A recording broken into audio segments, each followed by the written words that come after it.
غیر ممالک ہجرت کرنے والوں کی آپ حوصلہ افزائی کرتے ہیں، اور اس کے برعکس خود ہی عالمی طور پر سیکولرزم، انسانیت بغیر خدا کے، فیمنزم، الحاد، مخلوط ماحول کے اثرات اور موجودہ ناقص نظام تعلیم سے بھی لوگوں کو آگاہ کرتے ہیں۔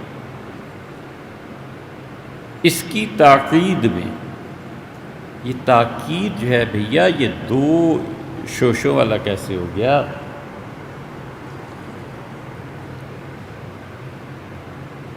یہ کاف ہو گیا نا،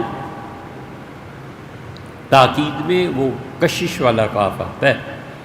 آپ ابواب الفتن کے موضوع پر احادیث پیش کرتے ہیں کہ مثلا اپنے گھر کی چوکھٹ بن جانا اور فتنے کے بالکل محفوظ رکھنا، کیا یہ تضاد نہیں ہے؟ ہمیں اس تضاد کی کوئی سمجھ نہیں آئی۔ ہمارا خیال ہے کہ یہ تضاد نہیں ہے۔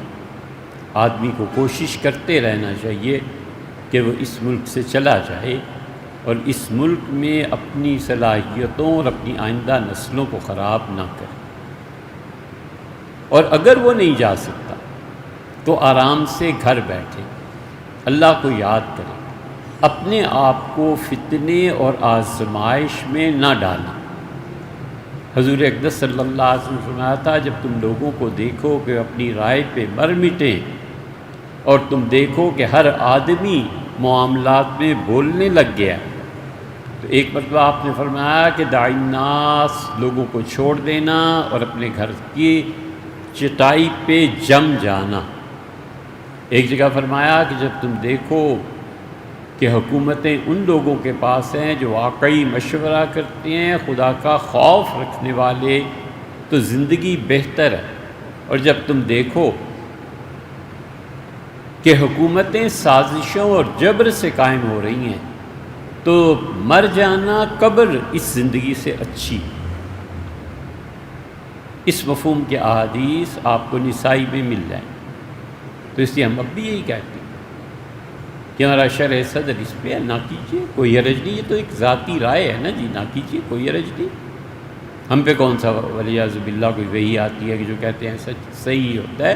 دونوں طرف احتمالات، لیکن ان حالات کو دیکھ کے، اس کا تجزیہ کر کے یہی سمجھتے ہیں کہ اپنی صلاحیتیں خدا کے دین کے لیے، اپنی اولاد کو بچانے کے لیے کہیں اور چلے جانا چاہیے یا نہیں رہنا چاہیے۔ یہ بارہا ہم کہہ چکے ہیں، اور اگر یہ میسر نہ ہو تو اپنے آپ کو فتنوں سے بچا کر رکھے، آزمائش میں نہ پڑے۔ یہ آزمائش اتنی بڑی چیز ہے کہ بڑے بڑے لوگوں کے قدم جگہ سے ہل جاتے ہیں۔ یہ آزمائشیں اتنی بڑی چیزیں کہ خود اپنی اولاد چھوڑ دیتی ہے، پیسہ چھوڑ دیتا ہے، مال سے بھی کام نہیں چلتا اور عہدے سے بھی کام نہیں چلتا۔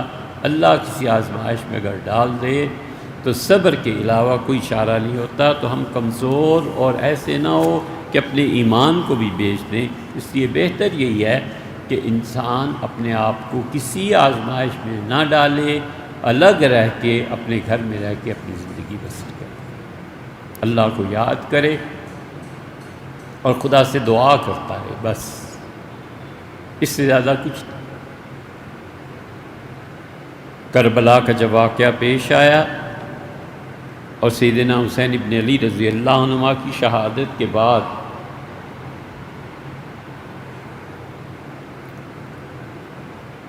مدینہ منورہ میں جو صحابہ کرام اور تابعین تھے رضی اللہ عنہ، انہوں نے کہا اگر ہم اب بھی اس حکومت کے خلاف نہ اٹھے تو اے خدا کی قسم پتھر برسیں گے آسمان سے، یزید جیسا حکمران، اور ہم اس کے خلاف کھڑے نہ ہوں تو نتیجہ یہ کہ مدینہ منورہ میں بغاوت ہو، فوج آئی اور لڑائی ہوئی بہت شدید، اور حضرت ابو سعید خدری رضی اللہ عنہ ایک غار میں جا کر بیٹھ گئے ایک پتھر کے ساتھ، تو ایک فوجی حکومت کا وہاں بھی پہنچ گیا اور وہ مارنے لگا تھا حضرت ابو سعید خدری رضی اللہ عنہ کو۔ اس سے کہا تم کون ہو؟ تو انہوں نے کہا میں حضور صلی اللہ علیہ وسلم کا صحابی ہوں رضی اللہ عنہ، میرا نام میری کنیت ابو سعید ہے، اور میں ان کی صحبت طیبہ میں رہا ہوں۔ اس نے کہا یہ کیا حرکت کی؟ ان کا حرکت یہ کی ہے کہ جب تم آئے ہو تو میں نے اپنی تلوار پتھر پہ مار کے 2 ٹکڑے اس کے کر دیے ہیں، اور ایک علامتی تلوار لے لی ہے، یہ لکڑی کی تلوار۔ اب لکڑی کی تلوار سے کسی نے کیا ڈرنا اور کیا مرنا؟ اور کہا رسول اللہ صلی اللہ علیہ وسلم سے یہی فرمایا تھا کہ جب فتنوں کا دور آ جائے تو ابو سعید اپنی تلوار کو توڑ دینا اور لکڑی کی تلوار بنا کے رکھ لینا اور ان فتنوں سے پرے رہنا۔ یہ ایسا دور حضرت ابو سعید رضی اللہ عنہ کو اپنا گنتے تھے، اب کا کیا خیال؟ کچھ لوگوں پہ شرح صدر ہے کہ وہ جد و جہد کریں، قربانیاں دیں، اللہ تعالیٰ ان کو مبارک کرے، لیکن ہر آدمی کے بس کی بات نہیں ہے۔ ایسے نہ ہو کہ فتنوں میں پڑے اور اپنا ایمان بھی کس دن ضائع کر بیٹھے۔